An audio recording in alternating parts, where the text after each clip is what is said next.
semua, balik lagi nih bersama kami di channel FPK PPSD Impostu Group. Oke, di video kali ini kita akan membahas mengenai seputar SKKNI dan KKNI lagi nih. Mungkin ada beberapa teman yang masih bingung atau menanyakan hal seputar SKKNI, KKNI.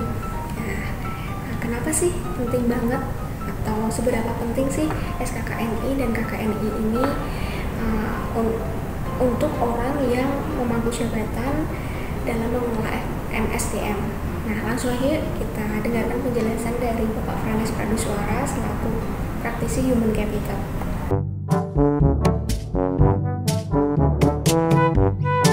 Salam sejahtera untuk kita semua. Berjumpa lagi dengan saya, Franes. Pagi ini kita akan membahas masih seputar SKKNI, cuman judulnya memang kita spesifikasikan menjadi pentingnya terkait sertifikasi untuk profesi yang berhubungan dengan MSDM. Ini yang merupakan bentuk nyata dari LPK untuk mempersiapkan para calon karyawan atau para karyawan yang memang bergerak di bidang MSDM namun belum memiliki sertifikasi supaya mereka segera untuk persiapan dan melakukan pelatihan-pelatihan untuk nanti akhirnya akan disertifikasi oleh BNSP. Jadi menurut SK Surat Edaran Menteri Ketenagakerjaan RI nomor M-5-HK0400-7-2019 tentang pemberlakuan wajib sertifikasi kompetensi terhadap jabatan bidang manajemen sumber daya manusia. Jadi di surat edaran itu mewajibkan kepada seluruh perusahaan di Indonesia untuk mempersiapkan diri dan sekaligus untuk mensertifikasi para karyawannya atau para pemangku jabatan di perusahaannya yang berhubungan dengan pengelolaan sumber daya manusia. Seperti contohnya HR atau HR atau HC atau Human Capital, atau juga banyak yang bilang personalia dan lain sebagainya, bahwa berdasarkan surat edaran yang tertanggal 22 Juli 2019 itu menyatakan bahwa harus perusahaan memiliki orang yang tersertifikasi oleh BNSP dan juga dia melakukan kerjaan-kerjaan yang memang sesuai dengan SKKNI yang dituntut itu untuk segera mungkin melakukan persiapan tersebut. Nah, tuntutan tersebut dari pemerintah itu akan mulai berlaku pada 2 tahun setelah surat edaran ini dikeluarkan. Jadi kalau dulu surat edarannya di tahun 2019, maka otomatis 21 Juli 2021 itu adalah batas terakhir di mana perusahaan harus sudah siap sumber daya manusianya atau pengelola sumber daya manusianya sudah tersertifikasi, baik itu dari lembaga-lembaga tertentu ataupun memang tersertifikasi khusus dari BNSP.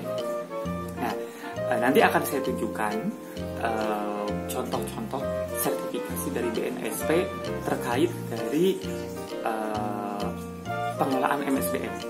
Jadi ada yang sifatnya memang SKKNI, jadi artinya SKKNI Supervisory MSDM atau SKKNI untuk manajerial MSDM. Tapi ada juga yang sifatnya cluster. Cluster itu adalah sertifikasi khusus bidang MSDM, cuman yang disesuaikan dengan kebutuhan si pemangku jabatan. Misalnya di perusahaan-perusahaan besar itu HR atau HR atau Human Capital itu tidak 1 orang, 2 orang, 3 orang, bahkan lebih banyak dari itu, sehingga ada pengkhususan fungsi tertentu. Misalnya ada HR yang dia tugasnya adalah sebagai departemen untuk organisasi development. Jadi tugasnya dia adalah mengelola organisasi perusahaan ini, yang bagaimana visi misi, bagaimana visi misi bisa berjalan dan lain sebagainya. Terus ada juga HR yang memang dia ditugaskan untuk mengelola hubungan industrial. Hubungan industrial apa saja, misal dari pengelolaan BPJS, K3 dan lain sebagainya. Terus ada lagi yang memang HR tersebut tugasnya adalah untuk talent management. Misalnya dia yang bertanggung jawab bagaimana merekrut, menyeleksi, mempersiapkan dia dengan berbagai pelatihan, terus bagaimana jenjang karirnya dan lain sebagainya. Nah, itu biasanya bisa ditolong dengan sertifikasi jenis cluster. Jadi apa yang dibutuhkan, apa yang disertifikasikan, itu juga bisa seperti itu. Atau ada juga di beberapa perusahaan yang mungkin perusahaannya masih berkembang, relatif kecil ke sedang, itu satu departemen misalnya diketuai oleh satu manajer dan satu asisten misalnya. Lah manajer itu dia melakukan sertifikasi untuk bidang MSDM, SKKNI bidang manajer MSDM. Itu juga boleh seperti itu. Jadi sebenarnya sertifikasi ini disesuaikan dengan tugas atau fungsi dia di sana seperti apa. Jadi KKNI-nya seperti apa gitu ya. Jadi disesuaikan dengan seperti itu. Jadi di video kali ini saya akan menjelaskan bahwa tentang kenapa sih dari kemarin itu diomongin SKKNI saja gitu ya. Sebagai jawaban adalah bahwa 21 Juli 2021 itu semua perusahaan sudah harus memiliki orang-orang yang memang memimpin atau melakukan tugas untuk pengelolaan SDM yang sudah tersertifikasi secara nasional, yaitu dari Badan Sertifikasi Profesi ya, BNSP. Jadi sudah dinyatakan dia lulus atau kompeten sehingga dia memang bisa menduduki jabatan itu. Hal ini memang diharuskan oleh pemerintah, khususnya oleh Bapak Presiden Jokowi, supaya memang SDM itu unggul. Nah, SDM itu unggul bagaimana caranya? Yaitu harus disiapkan orang yang mengelola SDM itu di perusahaan-perusahaan. Jadi tidak hanya karyawan itu bekerja saja, tapi mereka juga perlu mendapatkan pimpinan dan segala macam yang mereka butuhkan. Dan orang yang mampu melakukan itu adalah orang-orang yang sudah disiapkan secara nyata melalui SKKNI yang dituntut dan juga melalui BNSP atau sertifikasi yang dinyatakan dia memang kompeten. Jadi perusahaan nggak takut kalau misalnya perusahaanmu dibawa kemana, setinggi apapun, itu tergantung memang dari MSDM-nya, dari pengelolaan MSDM. Jadi dari sekarang beberapa perusahaan yang mungkin belum mempersiapkan, ini udah 2020 nih, udah sebentar lagi ke 2021. Waktu itu akan semakin cepat berlalu ya. Jadi untuk perusahaan yang belum, tolong segera dipersiapkan segala macamnya, termasuk mengirim pelatihan-pelatihan karyawan Anda supaya mereka tersertifikasi, sehingga nanti ketika tahun 2001 maka perusahaan Anda sudah dinyatakan lolos. Ini bukan tidak mungkin nanti di Snaker akan melakukan audit. Audit itu artinya melakukan kunjungan ke perusahaan dan memastikan HR-nya atau HR-nya sertifikasinya mana. Itu pasti mungkin sekali.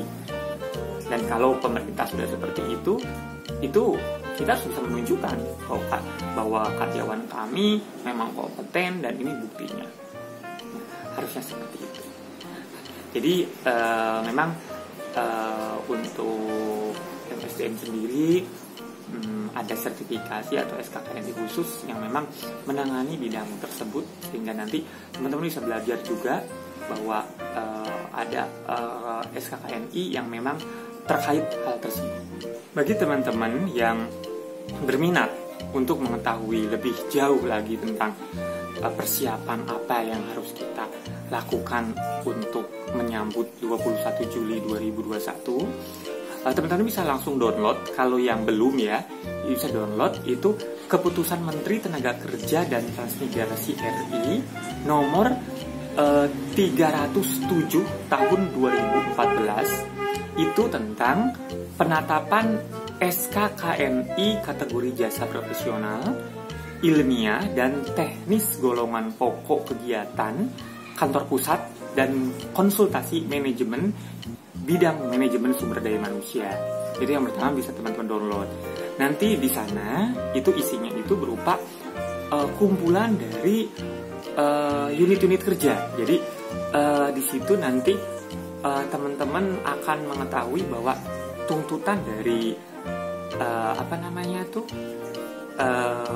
untuk bidang SCM itu tuntutannya apa aja, itu kode unitnya lengkap sekali. Itu jadi seluruh kode unit yang harus dikuasai oleh SDM itu lengkap sekali di sana. Jadi nanti bisa tahu ada berapa. Terus selanjutnya juga teman-teman bisa download untuk keputusan Menteri Tenaga Kerja RI nomor 435 tahun 2015, yaitu tentang penetapan jenjang kualifikasi nasional Indonesia bidang manajemen sumber daya manusia. Jadi di surat keputusan Menteri Tenaga Kerja yang nomor 435 ini dia akan menerangkan isinya adalah tentang KKNI. Jadi HR itu atau HR itu KKNI-nya tuh ada berapa jenjang? Staff, supervisor, manager, atau direktur dan lain sebagainya. Jadi ada jenjangnya sehingga nanti ada tuntutan unit kerjanya, tuntutan SKKNI-nya ada, ya. Nah, nanti tuntutan itu teman-teman bisa melihat secara lengkap ada di peraturan yang tentang SKKNI, yang tadi nomor 307 tahun 2014. Nanti bisa dilihat di situ tuntutannya, unit kerjanya tuh secara lengkap apa aja, gitu ya. Jadi nanti bisa saling berhubungan. Itu dua peraturan menteri itu saling berhubungan. Yang satu yang tahun 2014 itu dia menjelaskan tentang apa aja gitu yang dibutuhkan untuk menjadi pengelola SDM itu. Jadi ada berapa kompetensi yang dibutuhkan, itu tidak hanya 1-2, itu tidak, itu sampai puluhan. Jadi sampai puluhan, sampai 104, kita bilang aja sampai 104 kita bilang biasanya unit kerja yang harus dikuasai atau dimiliki oleh lembaga pengelolaan MSDM itu 104. Terus sementara kalau untuk yang surat edarannya yang selanjutnya itu lebih ke arah jenjang kualifikasinya. Oke, itu aja dari saya. Nanti saya akan nampilkan contoh-contoh sertifikasi BRSP yang bisa membantu kita semua dalam persiapkan perusahaan ke arah lebih unggul lagi. Terima kasih, selamat siang. Oke teman-teman, tadi itu penjelasan dari Bapak Franes Praduswara. Tentunya teman-teman udah mudeng ya seberapa pentingnya sih SKKNI dan KKNI itu. Nah, cukup sekian video edukasi kali ini, semoga bermanfaat. Nantikan video selanjutnya. Jangan lupa yang belum subscribe silahkan subscribe dulu. Bagi yang udah jangan lupa like, comment, dan share. Terima kasih.